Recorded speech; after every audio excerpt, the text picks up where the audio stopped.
Vamos a ello. Hola, buenos días a todo el mundo y bienvenidos a la sesión de hoy de la plataforma de diagnóstico y tratamiento por la imagen. Hoy tenemos un ponente excepcional como la mayoría de días, pero hoy es un verdadero especialista en imagen cardíaca, que es el tema de hoy, y que nos va a hablar de su experiencia en una técnica novedosa y muy prometedora como es el NeoStain. Eliseo, adelante, por favor. Estupendo, muy buenos días. Muchísimas gracias por la invitación. De verdad que es un honor estar hoy con vosotros. Y bueno, vamos a contaros nuestra experiencia con esta técnica, que efectivamente es novedosa y como veréis, pues tiene algunos conceptos razonablemente disruptivos que yo creo que van a ayudar a manejar muchos pacientes.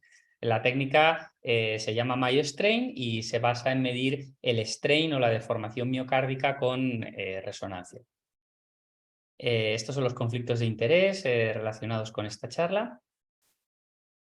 Bueno, y comenzamos con el strain. El strain es simplemente una medida de la deformación, que es un cambio relativo en la longitud.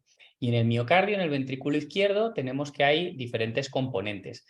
Hay una dimensión longitudinal que veremos que en MyoStrain se mide con los ejes cortos. Hay una dimensión circunferencial que en MyoStrain se mide con los ejes largos, como veis es ortogonal a lo que queremos medir, y luego hay otros componentes de la contracción que realmente no medimos con el strain, que es el engrosamiento y alargamiento en la dirección radial, la deformación positiva e incluso el efecto de la torsión del miocardio, que está bien documentado. Entonces, para que os suene y entendáis los valores numéricos, lo normal en el strain es que se acorte, esté por debajo de menos 17%, es decir, que el acortamiento de las fibras sea mayor de 17%, que lo medimos así. Valores, por ejemplo, de menos 20 serían normales. Si un segmento está hipocinético en cuanto al strain o la deformación, su medición iría del menos 10 al menos 17%. Por ejemplo, un valor de menos 13% estaría al límite. Y un segmento le llamamos o le denominamos acinético cuando tiene más del menos 10%. Por ejemplo, pues un valor del menos 8%, ese segmento está más claramente enfermo. Estos son un poco los rangos de diferencia que en teoría son similares a los que se usan en ecocardiografía. Lo que pasa es que en esta última técnica, pues como sabéis, es menos reproducible y más operador dependiente. Entonces, bueno, un poco la base o la utilidad de esta técnica del strain, lo que aporta como añadido a la resonancia convencional, es que está bien descrita la insuficiencia cardíaca con fracción de eyección preservada. De hecho, suponen hasta el 50% de las insuficiencias cardíacas. Se caracterizan, que ya sabemos, por una elevación del BNP, o sea que se pueden llegar a detectar analíticamente, y muchas veces tienen fracción de eyección de más del 50%, en nuestra experiencia en torno al 50, al 55% en esos valores límites, tampoco una fracción de eyección totalmente normal, con un ventrículo izquierdo no dilatado, con cierta hipertrofia ventricular y crecimiento de la aurícula.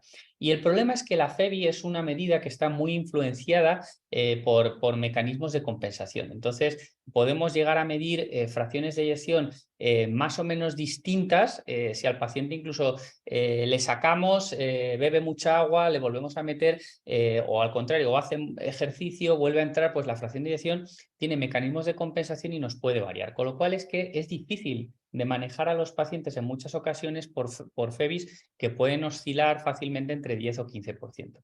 El strain longitudinal global, que la literatura se abrevia como SLG, pero no la FEBI, es un factor pronóstico independiente de mortalidad en los pacientes con estos rangos de FEBI preservada, sobre todo del 50 al 60%.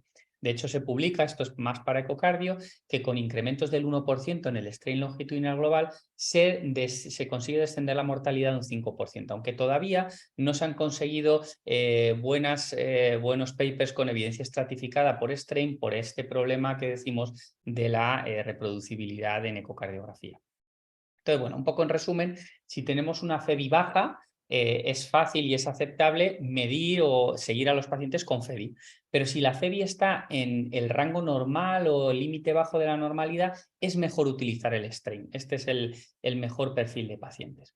Hasta ahora, ¿cómo medimos el strain? Pues básicamente con dos técnicas, aunque es cierto que ha empezado a medirse con inteligencia artificial en el TAC, en los estudios de función ventricular que se pueden hacer con los TACs de última generación. Pero bueno, si somos más clásicos y con lo que está más publicado, se puede medir con eco, ya sea con speckle tracking o con Doppler tisular, y se puede medir con resonancia magnética. De las primeras técnicas que salió fue el tagging, es decir, esas bandas de saturación en enrejado que luego nos permitían ver la deformación de esas bandas y por tanto del miocardio, y requerían un software de postprocesado más o menos tedioso. Después pues, apareció una técnica que es realmente muy útil, que es el feature tracking, que consiste en adquirir secuencias cine y medir o seguir los puntos para ver la deformación miocárdica. Esta técnica tiene una enorme ventaja, que es que no requiere ninguna secuencia adicional, es decir, podemos estimar el strain en nuestras secuencias cine que ya hacemos en todos los estudios de resonancia cardíaca. Eso es una ventaja muy importante. Y luego está la técnica de la que vamos a hablar, que se llama SENC, SENC, que significa Strain Encoded, y concretamente utilizamos una variante que es Fast Senc, o sea, esta variante rápida, ¿no? Que se adquiere en un latido y que realmente mide el strain de forma directa, mide la deformación miocárdica de forma directa, como decimos, ortogonal al plan. Entonces, bueno, realmente esta técnica sería como tener una televisión en 4K, ver realmente la disfunción ventricular precoz, a diferencia de una ecocardiografía, pues que aparte de potencialmente ser más larga y ser operador dependiente, pues bueno, no es tan precisa como la técnica de resonancia. Por lo tanto, la disrupción es sobre todo la sencillez, la reproducibilidad, la rapidez que tiene.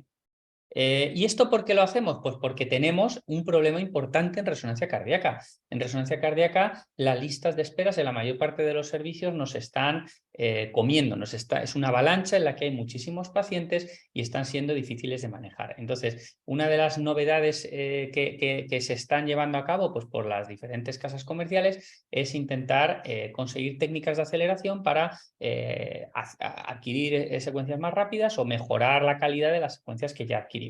Entonces, fundamentalmente, pues tenemos secuencias basadas en compressions y en inteligencia artificial como es Smart Speed, que además permite luego una variante o una aceleración de casi todas las secuencias que hacemos en la práctica. Luego otra, evidentemente, pues la imagen multiparamétrica ya es el presente, ya lo estamos haciendo en todos los pacientes y, por supuesto, el strain, que es de lo que estamos hablando. Entonces, estas técnicas de aceleración, nosotros, por ejemplo, la que usamos actualmente, que es el Compress Sense, nos permite hacer estudios de resonancia magnética cardíaca completa, bien optimizados en media hora de imán, y básicamente pues se trata de no samplear todo el espacio K, sino hacerlo de una forma incoherente para tener pues un muestreo correcto del espacio K, más en el centro pero de forma inhomogénea que en la periferia, y con esto pues conseguir acelerar. A esto se le une una reconstrucción iterativa, una iteración similar a la que hacemos en TC, y nos permite acelerar. De tal forma que si yo os presento estas dos imágenes de cine con Compress Sense, pues es difícil saber cuál es la que lo tiene aplicado y cuál es la que no lo tiene aplicado.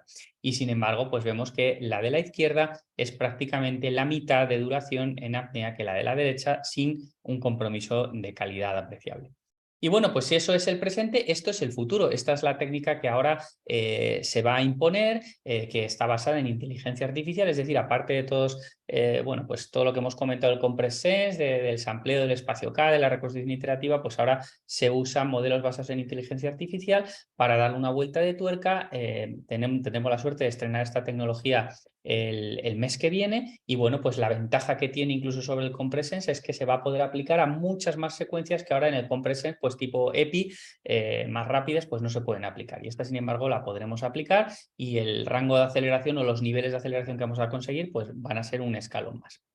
Y bueno, pues si hablamos de este problema, que es el problema clínico que queremos resolver, que es la lista de espera, la duración de las resonancias cardíacas, la necesidad clínica, que cada vez hay más pacientes que ayuda a manejarlo, pues este protocolo que publicó el CENIC ya en el 2021 y que realmente es totalmente factible, pues consiste en hacer estudios de resonancia magnética con gadolinio en 11 minutos de puerta a puerta.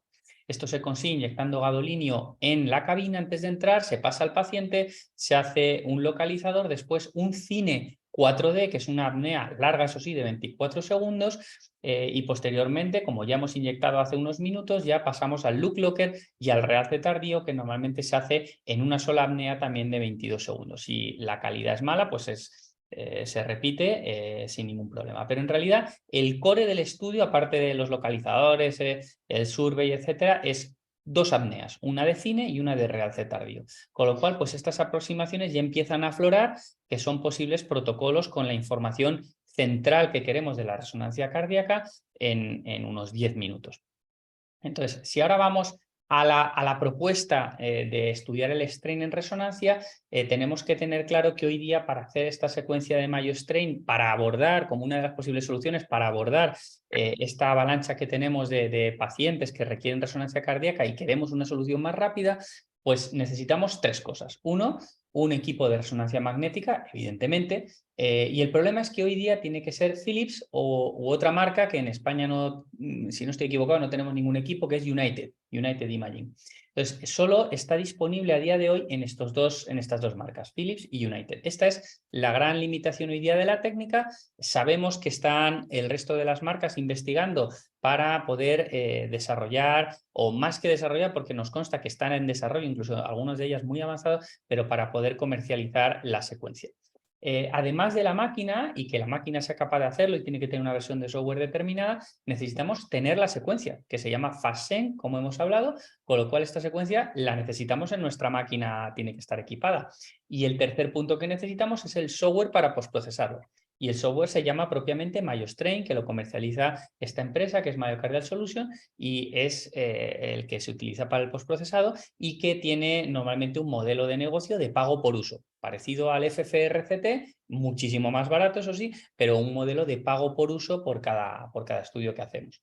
Luego hay que hacer un entrenamiento, que es un momento clave en cada centro para obtener la certificación. Ese entrenamiento normalmente dura 2 días. En nuestro centro, que fue el primero en España en implantar clínicamente la secuencia, comenzamos en septiembre de 2021. Efectivamente hicimos 2 días de training. En total se citaron 30 voluntarios. Se fue muy llevadero porque se hizo en 2 mañanas con 15 voluntarios en cada mañana. Y es verdad que se recomienda hacer este training a los centros que quieran empezar en voluntarios dedicados, es decir, no aprovechar resonancias cardíacas que ya estaban citadas para hacer el MyoStrain. Eso supondrá en general que fracase el mecanismo de entrenamiento, porque es importante simular lo que luego se va a querer hacer. Desde el minuto, vamos, yo diría desde la segunda o tercera exploración ya conseguimos hacerlas en menos de 15 minutos de imán y muy rápido ya se consiguieron hacer en 10 minutos de imán, y el postprocesado pues también desde el minuto 0 prácticamente pues lo hacíamos sobre la marcha en lo que nosotros llamamos nuestro pequeño laboratorio 3D, que lo componen técnicos y que una vez que se forman pues están perfectamente capacitados para trazar los contornos endocárdicos y epicárdicos del miocardio, y con ello pues hacer el postprocesado del strain, que realmente es muy sencillo. Veremos que la máquina nos lo propone, el software lo propone automáticamente y prácticamente hay que supervisarlo y corregirlo mínimamente en algunos planos. Entonces, bueno, ¿cómo se adquiere? Pues como decimos, es un protocolo de 10 minutos de imán, es clave que no requiere gadolinio. Tenemos básicamente pues localizadores cines que se hacen en una apnea, o sea, en total son 4 apneas. Por ejemplo, este es el eje corto que hacemos de cine, que es una secuencia en una sola apnea. Cada corte es un latido y bueno, pues aunque es una secuencia de calidad claramente menor que una resonancia convencional, pero desde luego es totalmente aceptable para descartar patología grosera y tener una correlación anatómica pues en una miocardiopatía hipertrófica, en una zona que esté claramente adelgazada, en una dilatación severa. O sea que vamos a tener un soporte anatómico, aunque no sea de la máxima calidad, pero podemos, y lo hacemos habitualmente, estimar incluso la fracción de eyección con el software de postprocesado que usemos habitualmente. Y posteriormente pues hacemos la adquisición de FastSync, que dura un latido y por tanto necesitamos 6 apneas, porque hacemos 3 cortes de eje corto y luego 3 cortes de ejes largos, pues 2 cámaras, 3 cámaras y 4 cámaras. Este es el aspecto que tiene la imagen fuente cuando adquirimos esta secuencia de Schenck, que luego, como veremos, pues es mucho más fácil de interpretar con los mapas de color que nos da el software de postprocesado. Y básicamente esta es una captura de pantalla de nuestro protocolo real de la resonancia, que esto además es muy gracioso, que como pasa en todos los servicios, pues SENC bueno, este es el protocolo bueno, por así decirlo, y que veis que dura 1 minuto 39 de imán, si no contáramos las apneas. Y esto en la práctica son 10 minutos. Tiene un localizador, tiene las imágenes interactivas sobre las que diseñamos los planos. Estos son las secuencias cine en ejes largos y en eje corto, que estos son 4 apneas, y luego vienen las 6 apneas del SENC, que son el eje corto, 2 cámaras, 3 cámaras, eje corto medio y eje corto apical, y 4 cámaras. Y bueno, luego completamos, nos gusta hacer un T1 mapping final para tener esa correlación, que es una sola apnea, no nos entretiene mucho, y tenemos la correlación también para la posible fibrosis intersticial difusa. Entonces este es el protocolo real que estamos usando.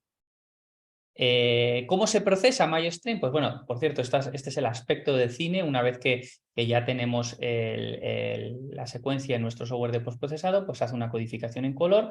Como veis, se analizan solo las imágenes en sístole. En menos de 5 minutos están procesadas y al final hay que analizar 6 imágenes, porque son las imágenes en telesístole donde el strain sea mayor o mejor para el paciente, y es donde trazamos los contornos. De hecho, en las últimas versiones del software nos lo propone automáticamente el software y nosotros lo modificamos y corregimos esta flechita a la inserción anterior del ventrículo derecho y ya está procesado. Pero como veis, realmente en trazar contornos de 6 imágenes, pues realmente se puede tardar 1 minuto y más cuando el software te lo da hecho. Entonces, prácticamente lo más complicado es seleccionar, que no es complicado, pero bueno, hay que seleccionar la mejor fase sistólica donde el strain sea mayor. Eso es el único criterio y es muy sencillo en el software. Y bueno, pues este es el informe que genera automáticamente este software. Entonces tenemos los datos, la afiliación del paciente, nos da el número de segmentos disfuncionales de forma moderada o de forma más severa, por así decirlo, como hemos dicho, que tengan menos 17. Luego nos da pues, bueno, el mapa polar del strain longitudinal, que ya habéis visto que se mide en el eje corto, y el strain circunferencial, que se mide en ejes largos con los valores de cada segmento. Esto, como decimos, lo da el software automáticamente. Y bueno, pues de lo más interesante y que al final nos guía mucho y ayuda en el manejo clínico de los pacientes es esta puntuación, que hay que entenderla bien.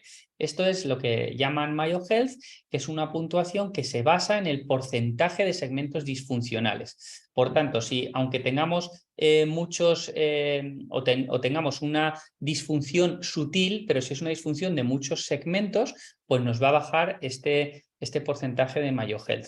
Y esto nos va a permitir la detección de anomalías que por otra parte pasarían desapercibidas en eco o incluso con una FEBI, porque la FEBI sería capaz de compensar, como hemos hablado, pues una disfunción tan precoz, y aquí sin embargo la detectamos. Aparte, pues mencionar que también da medidas a la que en pues el strain longitudinal global, el GLS, tanto del ventrículo derecho como del izquierdo, y que esto permite cierta comparación pues, con la literatura que ya está disponible, como es en ecocardiografía. Entonces, bueno, es de reseñar también que mide el strain del ventrículo derecho, lo cual nosotros todavía no hemos hecho un estudio, no tenemos muchísima experiencia porque nos estamos centrando en el strain ventricular izquierdo, pero desde luego es extremadamente interesante para muchísimas indicaciones. Bueno, posibles aplicaciones de MyoStrain, pues pacientes asintomáticos, la prevención, la detección precoz de insuficiencia cardíaca, al ser una técnica sin ningún tipo de riesgo ni invasiva ni de usar gadolinio, pues potencialmente se podría usar para la detección precoz de insuficiencia cardíaca, ya que si se estima una prevalencia global del 50% de enfermedad cardiovascular en la población, también sabemos que hasta el 56% de los pacientes de insuficiencia cardíaca no se diagnostican hasta el primer ingreso, hasta que ya dan la cara, con lo cual potencialmente podemos anticiparnos y detectar estos pacientes antes. Y en los pacientes sintomáticos, que esto es muy interesante, pues la indicación mejor sería el seguimiento de la cardiopatía con fracción de eyección intermedia o normal. En este rango de pacientes es donde mejor nos va a ayudar a estratificar. Está claro que con una FEBI baja ese paciente está enfermo y lo podemos seguir bien con una eco, incluso con una resonancia por la fracción de eyección, pero cuando tenemos estas FEBIs normales que están ni fu ni fa, que varían entre un control y otro, esta es la mejor indicación. Lo que más publicado está es la cardiotoxicidad, es una indicación princeps para el strain ya hay varios papers, incluso ya han salido publicadas las guías del 2022 donde se menciona. Y bueno, pues aquí detectamos precozmente la cardiotoxicidad y nos permite poner en marcha mecanismos de cardioprotección para estos pacientes. En los pacientes valvulares igual, ayuda mucho en la decisión del momento de la cirugía. Antes de que falle el ventrículo izquierdo, detectamos precozmente una alteración del strain y podemos elegir el momento óptimo de la cirugía, ni muy pronto ni muy tarde. En cardiopatía isquémica, para estimar el pronóstico después de un infarto, en COVID-19, en otras miocarditis y en general en cualquier otra etiología que tenga esa febilímite, que esté en un territorio gris, como por ejemplo distinguir una miocardia hipertrófica leve del corazón del atleta, de la cardiopatía hipertensiva, etcétera, etcétera. Luego ya, una vez que tenemos insuficiencia cardíaca, al ser una técnica muy reproducible, nos permite optimizar el tratamiento y el manejo del paciente. Es mucho más fácil seguir a estos pacientes en vez de por la clínica decir, no, doctor, yo me canso más porque me he cansado al subir 1,5 pisos y el mes pasado podía subir 2 pisos. Pues eso clínicamente es muy complicado y la FEBI, como decimos, a veces no es tan reproducible. Y con esta técnica sí que tenemos cifras, sí que tenemos pues una posibilidad muy buena de seguir a los pacientes.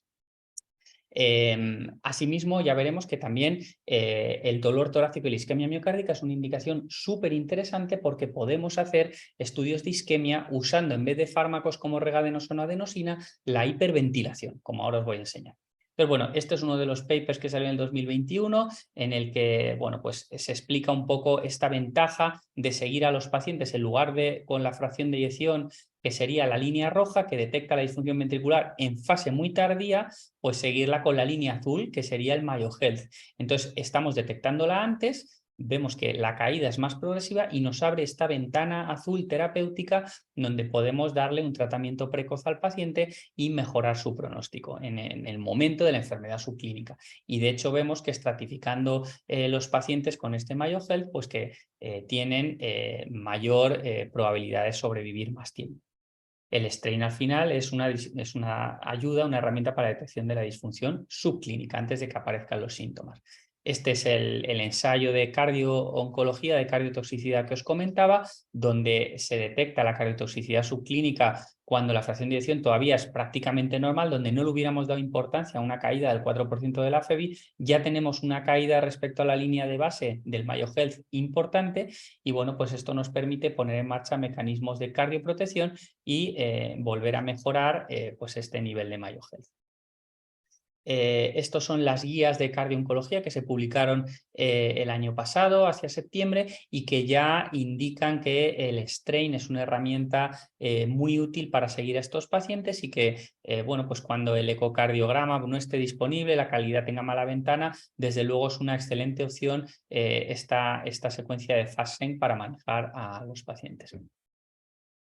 Está claro también, hay varios papers que demuestran que la correlación con el realce tardío existe, sobre todo en el strain circunferencial más que en el strain longitudinal, y esto es interesante y lo estamos viendo en los pacientes de los que tenemos la reso cardíaca convencional, y también cuando tenemos el Mayo Strain, vemos que existe buena correlación.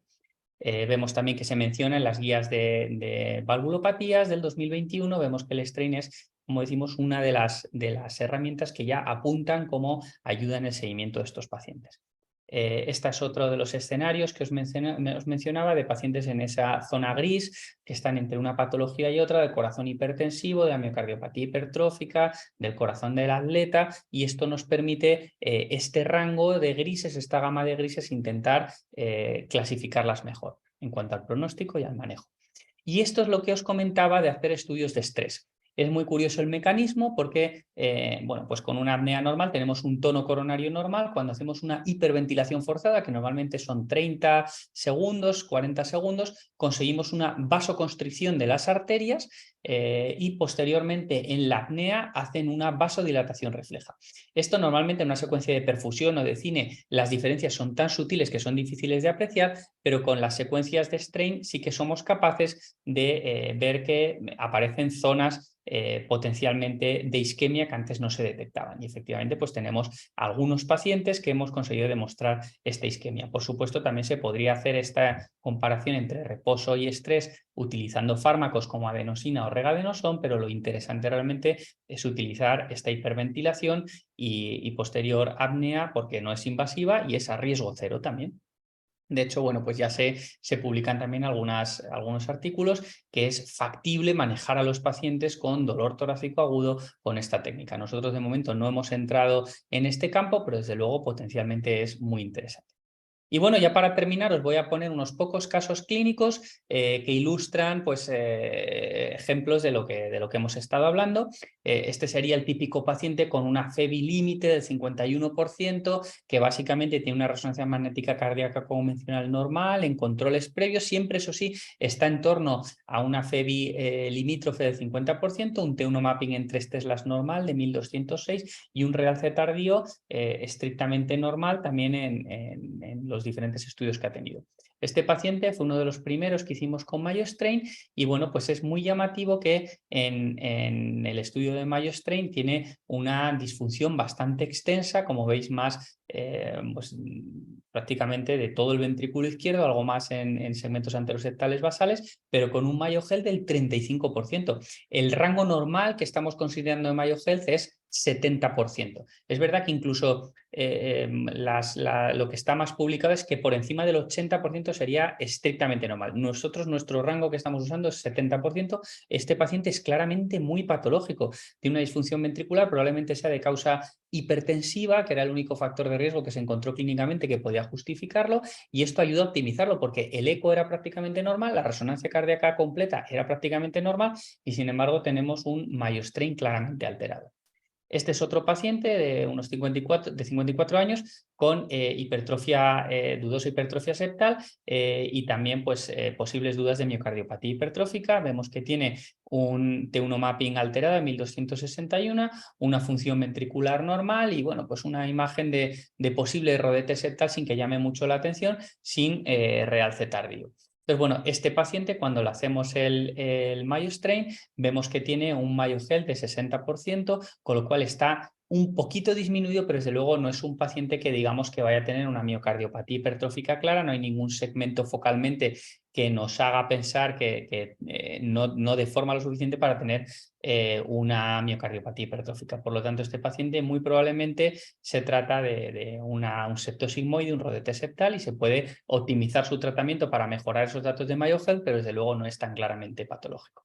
Este es otro enfermo que tuvo un infarto de miocardio a una edad muy temprana, se puso un stent y está muy preocupado, optimiza muchísimo su tratamiento cardiovascular, hace muchísimo ejercicio y bueno, pues lo lleva todo absolutamente a raya.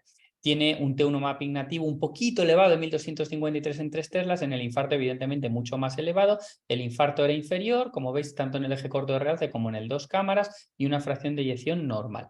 En este paciente le hicimos el Mayo Strain y vimos que tenía un Mayo Health normal, es decir, este paciente estaba su tratamiento bien optimizado. Como vemos en el strain circunferencial sí que detectamos esa zona con una deformación algo menor, aún así con miocardio probablemente viable en la cara inferior, que es donde tuvo el infarto, pero este paciente globalmente tiene una salud del ventrículo izquierdo correcta, muy correcta. Está muy bien optimizado y bueno, pues probablemente lo está haciendo bien y está haciendo todo lo posible para tener su ventrículo izquierdo con el mejor pronóstico posible. Este es otro caso que os enseño de Mayo Stress, en el que hemos hecho el estudio basal y posteriormente, tras 40 segundos de hiperventilación, le pedimos al paciente una apnea y bueno, pues comparamos la secuencia de reposo con la de estrés y vemos que aparece esta zona, sobre todo hacia la cara anterolateral, de disminución del strain, que no estaba presente en la secuencia de reposo. Entonces, bueno, este paciente, al hacer TC coronario, vimos que aparte de una carga de calcio muy alta, pero sí tenía una lesión severa en esa bifurcación de la obtusa marginal que justificaba esa zona de isquemia, con lo cual pues ayudó a detectar la isquemia y esto al final es verdad que en vez de 10 minutos se alarga a 15 minutos de imán, con lo cual la cita podría ser de 20 minutos, que es como la estamos haciendo, pero estos estudios de isquemia son muy interesantes debido a que no utilizan ningún tipo de fármaco y por tanto a riesgo cero. Este es otro caso en el que, pues efectivamente en resonancia es muy evidente que el paciente tiene una miocardiopatía hipertrófica severa con una elevación de T1 mapping en un Tesla y medio. Este estudio está hecho en un Tesla y medio, una fracción de eyección normal y un realce tardío normal. Es decir, que este paciente, a pesar de tener esta hipertrofia tan severa, pues no tiene focos de realce tardío, una clara fibrosis densa que sugiera mal pronóstico. Y bueno, pues cuando hacemos el estudio de Mayo Strain vemos que la puntuación de Mayo Health es muy baja y que efectivamente pues marca muy bien las zonas donde el miocardio no se deforma, en la zona más hipertrófica del ventrículo izquierdo, tanto en el strain longitudinal como circunferencial. Os pongo un último caso en el que bueno, pues, es muy complicado detectar algo en las secuencias convencionales de resonancia magnética. El T1 mapping es normal en un Tesla y medio, el realce tardío tampoco tiene hallazgos, es una resonancia que realmente dimos de normal y luego posteriormente revisándola pues nos dimos cuenta de que no era normal. A este paciente vino a control para un estudio de Mayo Strain y vimos que aparte de tener una puntuación baja, marcaba claramente una alteración del strain en los segmentos apicales. Y revisando la historia tenía una inversión de la onda T en V5, V6 y este paciente tenía una miocardiopatía hipertrófica apical que era difícil de ver en las secuencias convencionales, pero desde luego una vez que la analizábamos con detalle sí veíamos que estos segmentos inferolaterales del ápex pues eran una miocardiopatía hipertrófica inicial, pero lo era, y esto nos permitió la detección precoz del Mayo Strain. ¿Cuál es el futuro de todo esto? Ya terminamos, quedan 2 diapositivas. El futuro de todo esto es juntarlo con otros parámetros, evidentemente, pues juntarlo con todos los datos que recoge nuestro teléfono móvil, nuestros gadgets, como puede ser el reloj, la frecuencia cardíaca, el ritmo, la medicación que tomamos, determinaciones analíticas, genéticas, etcétera, utilizar inteligencia artificial y radiómica y, por supuesto, trabajar en equipo siempre con cardiología, hacer un equipo de cardiooncología, de insuficiencia cardíaca para poder tener estos especialistas transversales y que todos unamos todas nuestras fuerzas pues, para determinar mejor, detectar la enfermedad precozmente, entender su fisiopatología, estimar bien el pronóstico, dar información y empoderar a los pacientes y darles un tratamiento personalizado. Básicamente, como conclusiones, el strain hemos dicho que mide la deformación miocárdica, es un parámetro muy interesante para detectar precozmente la disfunción subclínica y es un factor pronóstico independiente, aunque esto se ha publicado más para ecocardiografía que para resonancia. Mediante resonancia magnética, esta secuencia FastSync y el software Mayo Strain han demostrado ser robustos para medir el strain con tiempos de adquisición reales de imán de 10 minutos. Abren la posibilidad de una estratificación más precisa y es utilizado fundamentalmente en pacientes con FEBI en torno a la normalidad y, por tanto, permite un tratamiento cardiovascular personalizado impactando en el pronóstico. Puede tener un potencial importante en la detección de isquemia miocárdica de forma no invasiva, es decir, sin usar gadolinio y sin usar agentes farmacológicos de estrés, y algunos autores incluso especulan que podría ser el nuevo estándar en la cuantificación de la función ventricular y que quizás en unos años usemos menos la FEBI y también se especula que puede llegar a ser más precoz que el T1 mapping en la alteración del miocardio.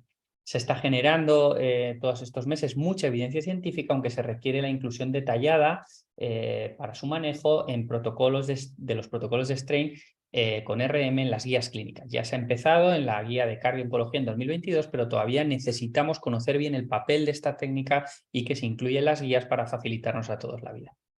Esto es todo. Muchísimas gracias. Pues, muchas gracias a ti, Eliseo, como siempre, con esta excelente charla tan ilustrativa y motivadora, ¿no? Yo creo que es una técnica prometedora y, bueno, con infinidad de aplicaciones como has enseñado y, sobre todo, yo creo que la más rompedora es incluso la de poder hacer estrés sin fármacos y sin contraste, ¿no? Realmente, pero bueno... Muy, muy interesante. Vamos a ir directamente a las preguntas que hay en el chat porque hay varias y tenemos el tiempo limitado. La primera pregunta, Salva, pone, en tu experiencia, ¿los cardiólogos confían en los resultados de RM Strain para decir el manejo de los pacientes? Bueno, pues como todo, tiene una curva de aprendizaje, costó mucho porque de esta técnica es verdad que pues hemos querido tirar mucho los radiólogos porque a priori nos soluciona a nosotros un problema asistencial importante que nos dificulta la vida, que es la lista de espera, y al principio no se lo creían. Oye, y ahora son ellos los que tiran de la técnica y les está ayudando a manejar muchísimo a los pacientes. Y es un poco parecido al TAC coronario. Nuestra experiencia, cuando más se lo creen, más les ayuda, más útiles, es cuando el strain es normal. En un paciente con sospecha de cardiotoxicidad, que a veces son difíciles de manejar, pues debutan con unas taquicardias que no se explican muy bien, los síntomas pues se juntan también factores psicológicos, la eco es prácticamente normal en muchos pacientes jóvenes, por ejemplo, con cáncer de mama, tratamiento con trastuzumab, sarcomas, con adriamicina, etcétera. Pues hay muchas veces que son difíciles de manejar y cuando el strain es normal se quedan súper tranquilos los cardiólogos. Igualmente en el manejo de valvulares es otro de los pacientes que estamos viendo que tiene una confianza ciega en esta técnica. Cuando el strain es normal están tranquilos, pueden esperar, controlarlos y no es necesario proponerles la intervención quirúrgica. Y bueno, pues muchísimas más indicaciones. Realmente al principio nos costó que se lo creyeran y ahora son ellos los que tienen una confianza en esta técnica.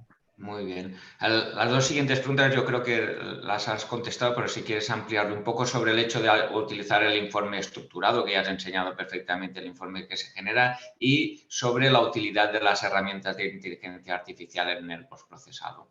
Si quieres Bueno, ampliar. a día de hoy es verdad que aunque vienen muchas cosas nuevas en el strain y en el postprocesado, esta empresa me consta que está investigando muchísimo en diferentes líneas de postprocesado, incluyendo aspectos de inteligencia artificial para seleccionar automáticamente pues, la mejor fase sistólica. Es sencillo. Es verdad que uno de los fuertes que tiene esta técnica es que es tan fácil de postprocesar que es muy reproducible. Es que realmente son dos contornos, es lo que os he enseñado. Entonces, a día de hoy no uso inteligencia artificial, potencialmente va a tener muchos usos y uno de los más interesantes es el strain por capas. Tiene diferente pronóstico, que el strain se altere en el subepicardio que en el subendocardio, el timing, sobre todo en la cronología en la que se altera el strain, en la cronología en la que se deforma el miocardio, ahí es donde sí que se puede aplicar inteligencia artificial y va a tener muchísimo papel. Pero bueno, a día de hoy, como veis, el informe estructurado es muy útil, prácticamente se podrían sacar los estudios con ese informe, nosotros les hacemos un pequeño comentario adicional con la interpretación más subjetiva del informe y nuestra impresión y por supuesto revisamos que no haya otros hallazgos en las secuencias cine, damos el valor de T1 mapping, bueno pues ponemos la guinda un poco a ese informe estructurado, pero realmente sería más que suficiente para tener la información de los pacientes y manejarlo. Interesante. La siguiente pregunta es de Salva. Pregunta si existen guidelines internacionales consensuadas y aceptadas sobre el uso del MyStream, ¿no? Esto es lo que falta. Sabemos que no está extensamente incluido en las guías. Es verdad que cuando ya pues, una herramienta, una técnica diagnóstica se incluye en las guías, pues tiene que tener una trayectoria ya sobradamente demostrada.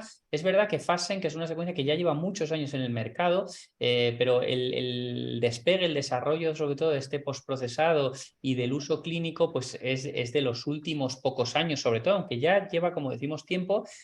Bueno, pues no ha dado tiempo a que se incluyan las guías. El primer comienzo ha sido cardiooncología, que eso está clarísimo, está súper demostrado, es muy útil y ahí ya se empieza a mencionar, tiene que ir subiendo, por así decirlo, su nivel de evidencia, pero desde luego le falta y sería una gran ayuda que se vaya incluyendo en más guías clínicas de manejo y en la más importante, insuficiencia cardíaca.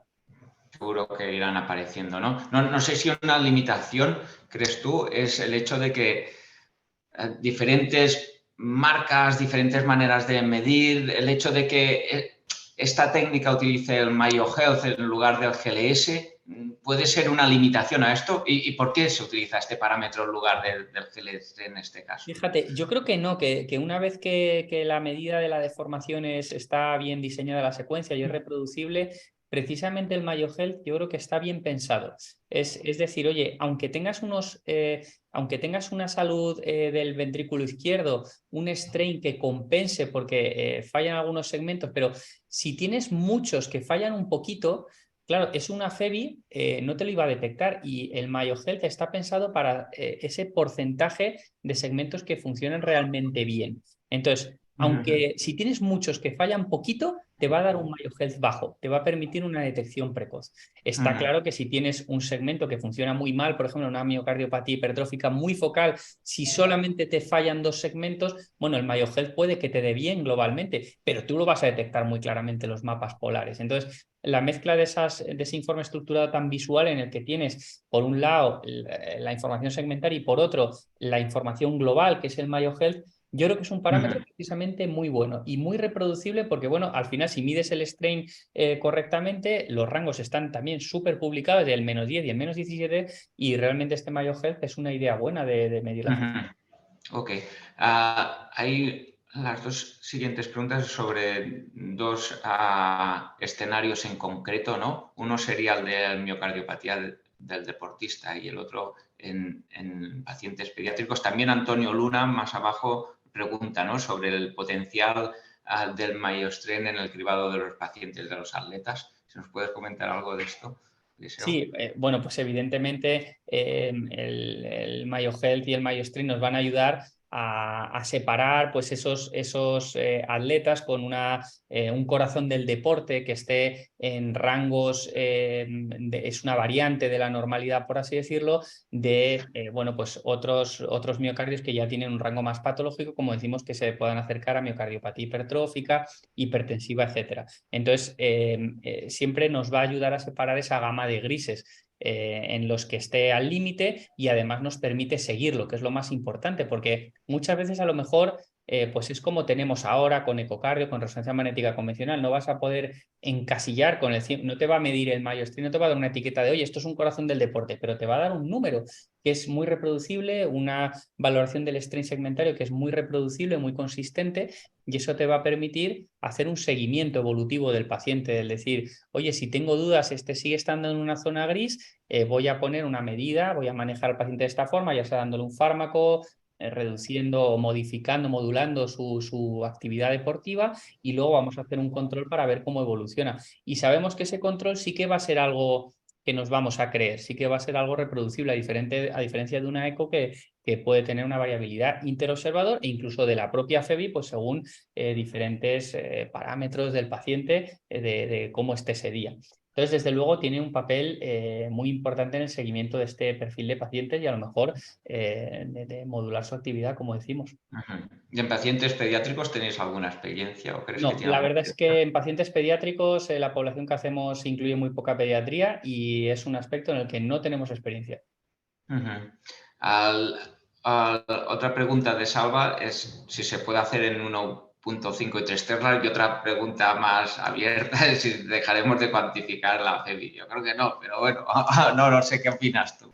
Pues mira, te cuento, se puede hacer sin problemas en 1,5 y 3 Tesla. Nosotros esta exploración, un poco por separar, hacemos la cardio convencional en 3 Teslas y esta la estamos haciendo en 1,5 porque 3 Teslas para esta exploración no supone ventajas, mide igual de bien el strain 1,5 que 3 Teslas, entonces la usamos de desahogo y hacemos estos estudios en 1,5 Teslas y son igual de rápidos, o sea que realmente yo aconsejo, si tenéis los 2 equipos, hacerlos en 1,5 Teslas.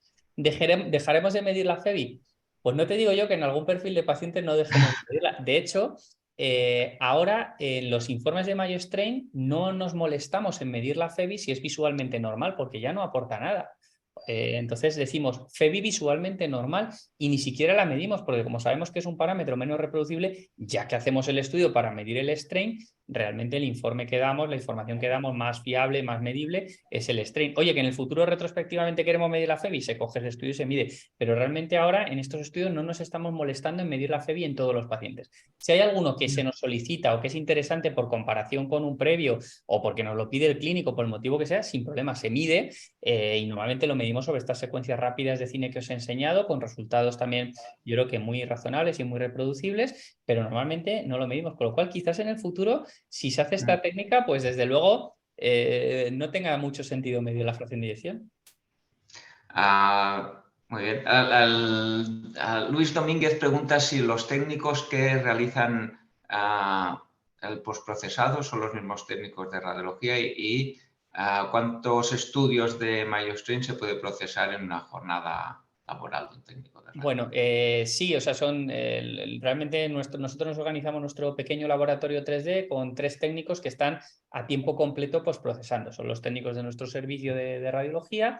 Ellos es verdad que normalmente no están físicamente en máquinas, aunque sí que se pasean, pues si tienen que homogeneizar protocolos o revisar algún estudio en máquina, pues ellos se pasean, pero están físicamente emplazados en un pequeño laboratorio 3D y ellos hacen el postprocesado. Se pueden postprocesar tantos estudios como de la jornada laboral. O sea, nosotros ahora estamos haciendo pues muchos días, 5 o 6 Mayo Strain, aparte de 3 o 4 resonancias magnéticas cardíacas convencionales y, como os digo, se procesan en 5 minutos. Entonces, bueno, pues tienen muchas otras cosas que hacer. Hay que postprocesar estudios cardíacos convencionales, de coronarias, de neuro, de músculo, tienen mucho trabajo, pero vamos, potencialmente se pueden postprocesar muchísimos estudios. También pregunta Luis Domínguez si los pacientes vienen beta bloqueados de la consulta, pero yo creo que no se necesita ningún tipo de tratamiento. En absoluto, como decimos, adquieren un latido, es compatible perfectamente con fibrilación auricular, con pacientes taquicárdicos. O sea, para nada se necesita beta bloquear ni preocuparse de la frecuencia cardíaca, no hay ningún problema. En eso es que es un estudio que estás como radiólogo, como responsable, súper tranquilo. El técnico normalmente no te va a llamar para nada, son totalmente autónomos para adquirirlos y la verdad es que es muy, muy cómodo. Nos queda un par de minutos. Has puesto una pregunta, Alberto, en el chat, pero si quieres, Alberto, ¿por qué no la formulas directamente? Vale, pues la hago. Era por no... Sí. No, simplemente es que, claro, has comentado que los pacientes, la mayor parte de ellos son asintomáticos o paucesintomáticos y que lo que aporta la técnica no se ve con RM convencional o con eco convencional, con lo cual al final, en realidad lo que tenemos es el número que te da la técnica. La pregunta sería si el número os lo creéis directamente o hacéis un control de confirmación. Vamos a ver, realmente no es tan cierto. O sea, los pacientes muchas veces sí tienen síntomas. En los pacientes que la mayor parte de los pacientes que hemos hecho, aunque potencialmente se puede usar para screening, pero la mayor parte de los pacientes que hemos hecho sí que son pacientes cardiológicos que tienen síntomas. O sea, de hecho, la mayor parte de los asintomáticos lo hicimos en el perfil de voluntarios al principio y de hecho nos encontramos con sorpresas. Había familiares aquí de técnicos, oye, métete como voluntario a la máquina y tal. Se metieron y les salió un Mayo Health bajísimo, sin cardiopatía conocida y claro, dijimos, ostras, pues precaución, no sé esto, vamos a hacer más estudios y tal. Y luego efectivamente se detectó patología. O sea, era gente que dices, oye, de inicio no nos lo creíamos, oye, no tendrá nada, y cambió al menos mal que se lo hemos hecho, ya está localizado, está controlado y está tratado. Entonces, bueno, en esa fase inicial sí hacíamos pacientes más asintomáticos, ahora son pacientes de la consulta de cardiología, entonces realmente vienen a control por algo, por su valvulopatía, cardiotoxicidad, fracción de eyección límite, mala ventana ecocardiográfica, pero que han ido a consulta de cardiología por cualquier otro motivo, palpitaciones, molestia torácica, sospecha de isquemia, etcétera, etcétera. O sea que al final sí que estamos viendo una correlación razonablemente buena de los resultados. Muy bien. No sé, Alberto, si tienes algún comentario, pregunta más como experto. Bueno, yo quería hacer una reflexión o una queja, no sé, probablemente no las cosas a la vez, que un poco lo comentamos antes de que empezara la grabación y bueno, quería hacerlo también en abierto. Yo, un problema que veo con estas técnicas en imagen cardíaca que estamos teniendo últimamente, con esta que se ha presentado hoy y con otras que se ha presentado otros días, como por ejemplo la cuantificación de la perfusión, etcétera, es que veo que salen multitud de avances, pero que son muy dependientes de software o de máquinas, etcétera, de tal manera que quedan limitados a grupos concretos y esto hace muy difícil extender y tomar conclusiones para los demás. Yo ya entiendo que los avances tecnológicos tienen que venir así, pero yo el problema que le veo a la cardio y que realmente en otras especialidades radiológicas creo que no es tan bestia, es que tardan mucho o no llegan a la comunidad general. Y esto, claro, las secuencias de 4D Flow, pues tú tienes la secuencia, pero luego el postprocesado es muy complicado. Las secuencias de cuantificación de perfusión son versiones beta, pero ligadas a determinado vendedor. Con el MioStrain un poco pasa lo mismo. y era un poco también a ver también cómo veía Eliseo este problema que yo creo que entiendo que es cómo avanzan las técnicas de imagen, pero creo que en cardio se prolonga demasiado e impide que realmente pues, se puedan validar este tipo de novedades, que son novedades que al final resulta que son novedades para unos pocos, lo cual no tiene mucho sentido, la verdad.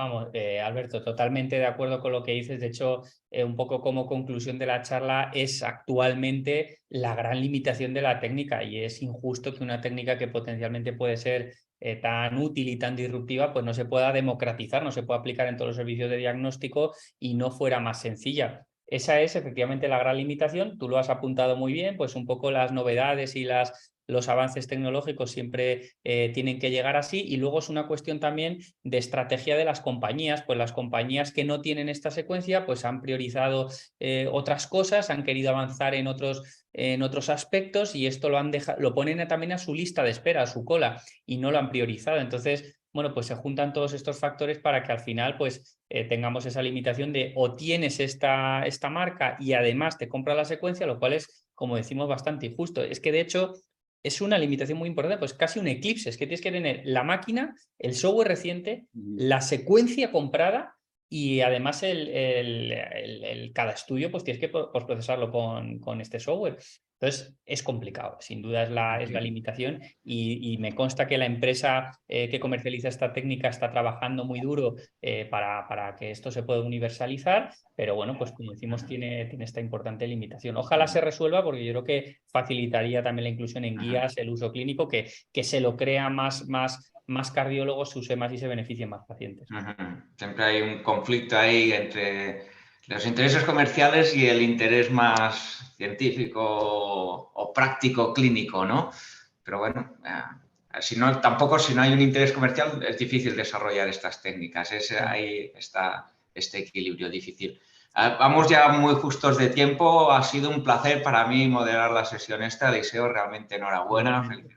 Felicidades por la excelente presentación y gracias, Alberto, también por tu participación. Gracias. Y ya doy un paso de palabra a Salva, que seguro que quiere concluir la sesión. Sí, bueno, muchísimas gracias a todos. Como siempre, gracias a ti, Víctor, por tu excelente moderación. Gracias también, Alberto, por tus comentarios, como diciendo como queja, pero diciendo lo que todo el mundo estábamos pensando.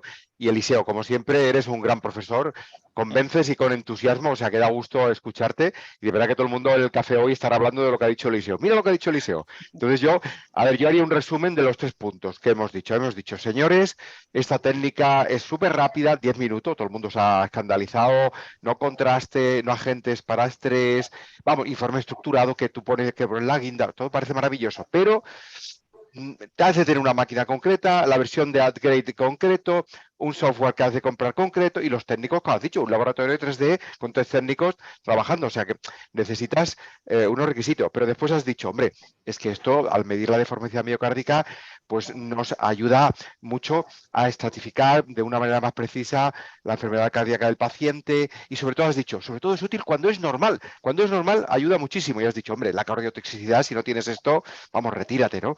Entonces yo creo que, y después muchas más indicaciones, ¿no? Entonces yo creo que, aunque lo que ha dicho Alberto es verdad, tenemos que estandarizar, pero yo creo que es interesante que haya este nuevo jugador en la liga y que esté dando esta alegría, ¿no? de juego, ¿no? No sé si te parece, y que seguro que te vamos a sentir escuchando a ti y a otros radiólogos de cardio en el futuro, ¿no? ¿Te parece bien este resumen, Eliseo? Me parece perfecto, Salva, cómo no, es un excelente resumen de lo que hemos hablado, que ha sido un honor y un placer estar esta mañana con vosotros, muy interesante, y nada, seguiremos todos comentando en el café a lo largo de la mañana, y un auténtico placer. Muchísimas gracias, de verdad.